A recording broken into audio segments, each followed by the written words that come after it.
భారీ విమాన ప్రమాదం జరిగింది. ఢిల్లీ నుంచి అహ్మదాబాద్ మీదుగా లండన్ వెళ్ళవలసినటువంటి విమానం ఇవాళ మధ్యాహ్నం ఒక్కసారిగా కూలిపోయింది. ఢిల్లీ నుంచి అహ్మదాబాద్కి చేరుకుంది. అయితే అహ్మదాబాద్ నుంచి మళ్ళీ లండన్కి అయితే ఇంకా బయలుదేరింది. టేక్ ఆఫ్ అయినటువంటి కేవలం 3 నిమిషాల్లోనే కుప్పకూలిపోయింది. సో దీనికి గల కారణాలు ఏమిటనేటువంటిది ఇంకా పూర్తిగా తెలియాల్సి ఉంది. రకరకాల కారణాలు అయితే చెప్తున్నారు. ఒకటి వచ్చి సరైన మెయింటెనెన్స్ లేకపోవడం అని చెప్పేసి కొంతమంది అంటున్నారు. కొంతమంది ఏంటంటే టేక్ ఆఫ్ అయిన తర్వాత 100 మీటర్స్ హైట్లోనే ఇది ఒక చెట్టును ఢీకొనడంతో కింద పడిపోయిందని చెప్పేసి అంటున్నారు. సో ఏదైనప్పటికీ ఆ ఫ్లైట్లో మాత్రం 230 మంది ప్రయాణికులు ఉన్నారు. అందులో మన భారతదేశానికి సంబంధించిన వాళ్ళు, లండన్కి సంబంధించిన వాళ్ళు, ఇంకా ఇతర దేశాలకు సంబంధించిన వాళ్ళు కూడా ఉన్నారు. సో ఇందులో ఎంతమంది బ్రతికారు, ఎంతమంది ప్రాణాలు కోల్పోయారు అనేది గురించి ఇంకా సమాచారం అయితే అందాల్సింది. సో దీనికి సంబంధించిన అప్డేట్ రాగానే మీకు నేను తెలియజేస్తాను. ఏదైనప్పటికీ ఇది చాలా పెద్ద విమాన ప్రమాదం అని చెప్పేసి మనం చెప్పుకోవాలి.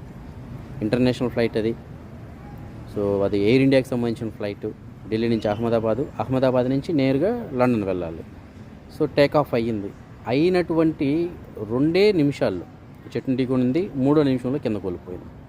సో ఇందులో ఎంతమంది చనిపోయారు ఏమిటనేది ఇంకా అప్డేట్ అయితే ఇంకా రావాల్సి ఉంది. రాగానే మీకు నేను తెలియజేస్తాను.